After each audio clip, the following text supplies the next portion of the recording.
नमस्कार, आप देख रहे हैं सत्य हिंदी और मैं हूं आपके साथ कृति सिंह।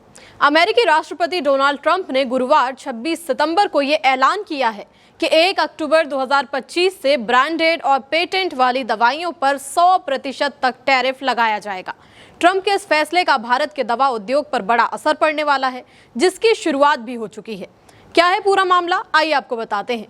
ट्रंप ने अपने ट्रूथ सोशल पर लिखा कि 1 अक्टूबर 2025 से हम किसी भी ब्रांडेड या पेटेंटेड दवा पर 100% टैरिफ लगाएंगे और ये टैरिफ तब तक लगाएंगे जब तक कि कोई कंपनी अमेरिका में अपनी दवा बनाने की फैक्ट्री ना खोल ले।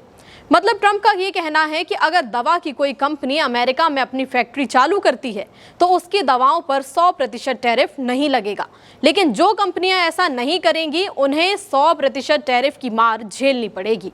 साथ ही ट्रंप ने यह भी साफ साफ कहा कि जिस कंपनी ने अमेरिका में फैक्ट्री खोलने का काम शुरू कर दिया है उसे भी 100% टैरिफ नहीं देना होगा। आपको बता दें कि भारत को पूरी दुनिया की फार्मेसी कहा जाता है। भारत दवाइयों के उत्पादन के हिसाब से दुनिया भर में तीसरे नंबर पर है और उत्पादन के मूल्य के हिसाब से 14वें नंबर पर आता है। ऐसे में ट्रंप का ये फैसला भारतीय दवा उद्योग के लिए बड़ा झटका साबित हो सकता है, क्योंकि अमेरिका भारत की जेनेरिक दवाइयों का सबसे बड़ा बाजार है।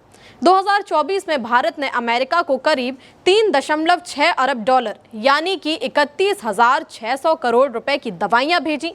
वहीं 2025 की पहली छमाही में ये आंकड़ा 3.7 अरब डॉलर यानी कि लगभग 32,500 करोड़ रुपए तक पहुंच गया है। फिलहाल टैरिफ ज्यादातर ब्रांडेड और पेटेंट वाली दवाइयों पर है, लेकिन एक्सपर्ट्स मानते हैं कि आगे चलकर बाकी जेनेरिक और स्पेशलिटी दवाइयों पर भी ये नियम लागू हो सकता है।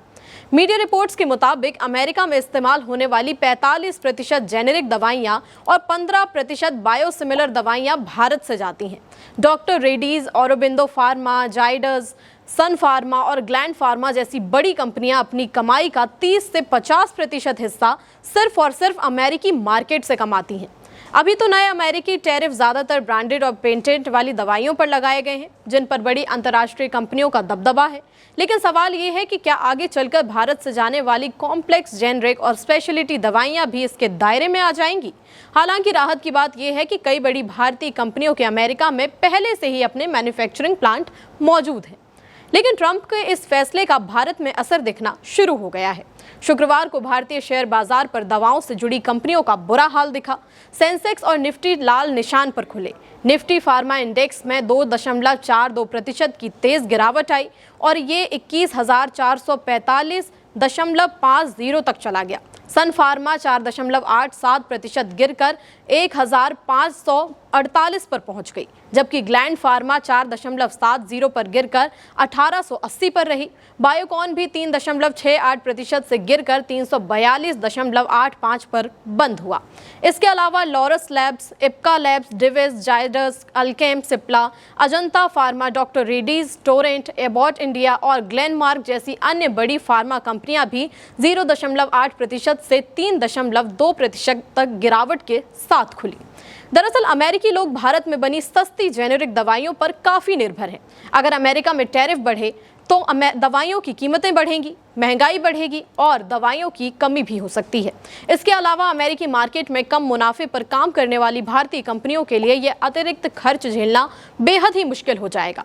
नतीजा ये होगा कि या तो कंपनियां अपना खर्च सीधे अमेरिकी ग्राहकों पर डाल देंगी या फिर उनके इंश्योरेंस पर डाल सकती हैं। ट्रंप का दवाओं पर 100% टैरिफ का फैसला अचानक नहीं आया है। इस साल की शुरुआत में ही ट्रंप ने इशारा दिया था कि फार्मा कंपनियों पर लगने वाले टैरिफ 200% तक हो सकते हैं।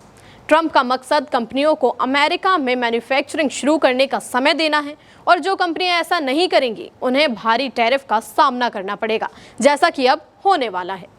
ट्रंप ने अपने नए टैरिफ फैसले में किचन कैबिनेट्स और बाथरूम वैनिटीज पर भी 50% टैरिफ, गद्देदार फर्नीचर पर 30% और भारी ट्रकों पर 25% टैरिफ लगा दिया है। हालांकि ट्रंप ने इसके लिए कोई कानूनी वजह नहीं बताई, लेकिन ट्रंप ने कहा कि ये टैरिफ राष्ट्रीय सुरक्षा और दूसरी वजहों से बहुत ज़रूरी है। अमेरिकी बाजार में भारतीय दवाओं पर निर्भरता को देखते हुए ट्रंप का 100% टैरिफ सिर्फ आयात को ही नहीं बल्कि पूरी ग्लोबल सप्लाई चेन को प्रभावित कर सकता है। एक्सपर्ट्स का कहना है कि अब भारत को यूरोप और एशिया जैसे दूसरे बाजारों पर ध्यान देना चाहिए। इस मामले में आपकी जो भी राय हो हमें कमेंट में बताएं। वीडियो पसंद आया तो लाइक और शेयर करें और चैनल को सब्सक्राइब करना ना भूलें। फिलहाल के लिए इतना ही। नमस्कार।